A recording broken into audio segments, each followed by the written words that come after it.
La una. La ciudad. Ciudad. Hi, I'm Caroline and I'm fluent in Spanish. This video is in our Vibes collaboration with Spanish Sin Pena. Spanish Sin Pena offers services that helps empower Latino leaders by helping them gain confidence in speaking Spanish. I just completed the Spanish Sin Pena summer seminar where I spent 12 weeks attending lectures and discussions and learning how to incorporate Spanish more and more into my everyday life. This program was a personal journey. I grew up believing that I was bilingual. My mom always speaks to me in Spanish and I always reply in English, sometimes in Spanish as well. So our conversations are bilingual. But I kind of had a rude awakening as to what being bilingual means in a professional setting once I became an adult. I decided to take some Spanish classes in college and I realized that the Spanish I grew up believing was Spanish was actually more Spanglish. Officially Spanish or not, the Spanish language is a huge part of my identity. Being Chicana, being Latina, so much of my culture's history and media involves Spanish. And although every culture sort of has its own particular way of speaking Spanish, the language is often what brings us all together. I get that it can be scary, wanting to speak Spanish when it may not be your first language, or even just taking the steps to learn. I've been in situations where I've been laughed at, or I've been corrected, and they've all kind of stung a little bit. Sometimes people make you feel like you're not Latino enough simply because you don't speak Spanish as well as them. But speaking Spanish has nothing to do with how Latino you are. It's something that's learned. Language is learned. So although speaking Spanish is not what makes you Latino, it can help you get closer to your culture and feel closer to your roots, and that's exactly why I joined this program.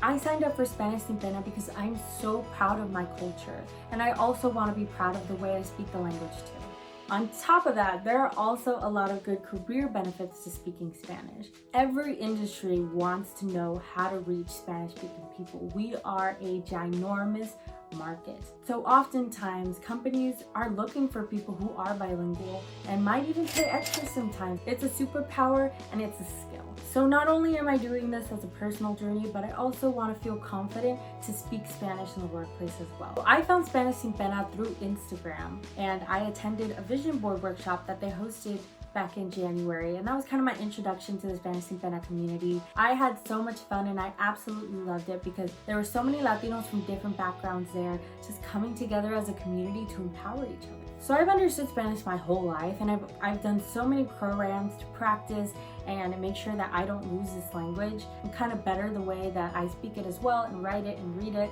And a lot of programs, even college classes, they're very much, here's the material, here's what you need to know, now go, teach yourself, survive. Good luck! Spanish Sin Pena was a very different approach, an approach that I think I've been looking for my whole life. It was very much, let's talk about what you're struggling with. Let's talk about why you're struggling with it. Here's how you can improve. Here are some other people who are struggling with the same things. Let's work on it together. And I loved it. So the Spanish Sin Pena summer seminar had about 60 students and it was completely virtual. Courses are led by Wendy Ramirez, who is the founder of Spanish Sin Pena. So investing an hour with a lecture with Wendy and an hour for a discussion is the minimum. If you really want to get the most out of this class, you also have to invest some of your personal time to continue practicing. Every week we would get emails with videos that had to do with the topics discussed that week, tips and tricks for grammar, also recommendations for podcasts and media to watch. So we all met with Wendy for about an hour once a week. And then we schedule an hour group discussion for another day of the week with one of the Spanish Sin Pena facilitators. So these discussions were some of my favorite parts of the class. We had to really dive deep using the Spanish that we know because the topics were so advanced. We talked about things like religion, politics, identity, culture, history, and so many other interesting things. I often had to Google words during these discussions because I knew them in English but not in Spanish, so I did learn a lot of new Spanish words. During these discussions, people often shared a lot about their backgrounds and about their personal relationship with Spanish. I learned that a lot of us have complicated relationships with the language for various reasons.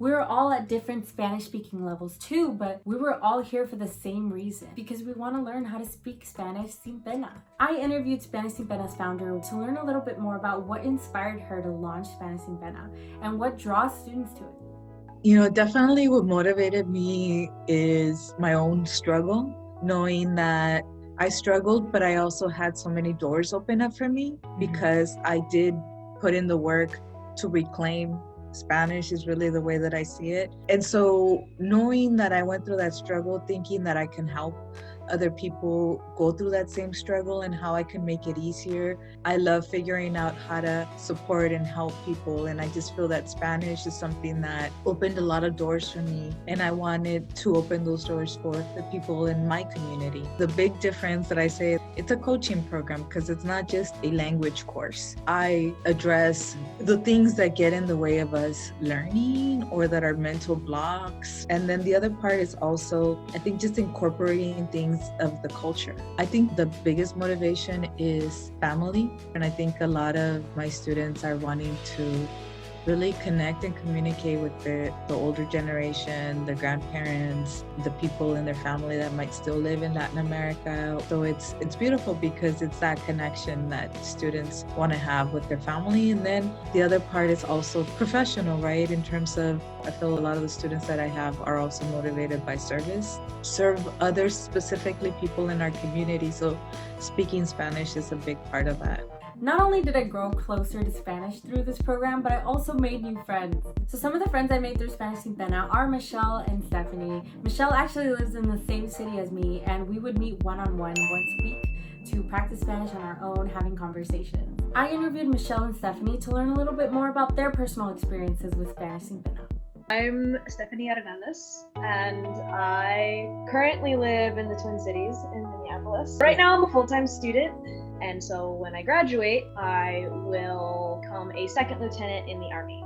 My name is Michelle Terrazino. I currently work at a university. I am going to school right now. I'm a master's student. I'm studying plant science. So I grew up hearing Spanish and listening to my dad talk to my tios on the phone.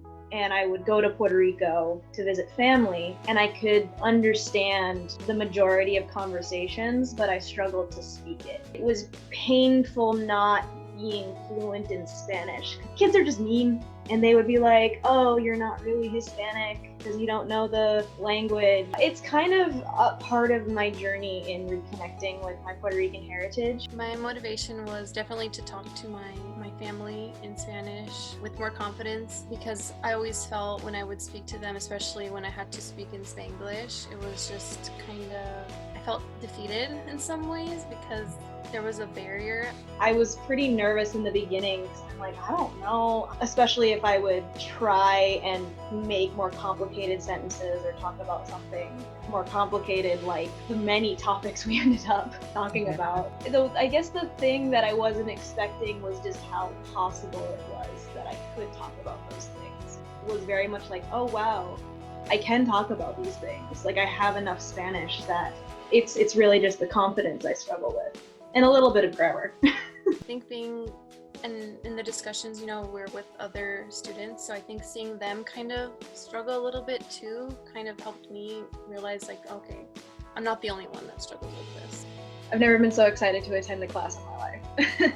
I just loved the atmosphere that the instructors created and how much of a safe space it was, because so much of my experience as a Latina growing up outside of Puerto Rico has kind of been living between worlds or not feeling like I belong.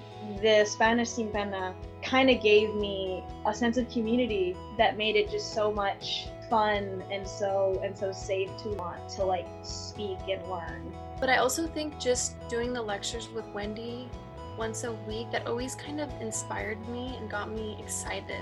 There is a difference between if you're doing a little bit of Spanish every day and only doing Spanish once a week, but every little bit helps still. I would say I'm far more comfortable having conversations in Spanish and willing to put myself on the spot and make mistakes than I ever was before.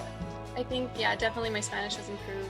I've learned a lot of words that I've never heard of before. My grandpa always tells me, Michelle, you're speaking more Spanish. Your Spanish is good. So that made me feel really, really nice. I mean, I've started reading things in Spanish. My grandma actually gave me this. She's like, oh, so you can practice your Spanish. I mean, I go to restaurants now and I'm not afraid of talking to them in Spanish, which I think is a big deal because I was always afraid of not sounding very fluent. It is a totally empowering experience to reclaim and learn the language that was always kind of a part of you. Muchísimas gracias at Spanish Sin Pena for letting me take part of this program. Make sure to go follow them to learn more about their upcoming events and programs. Thanks for watching. See you on the next one.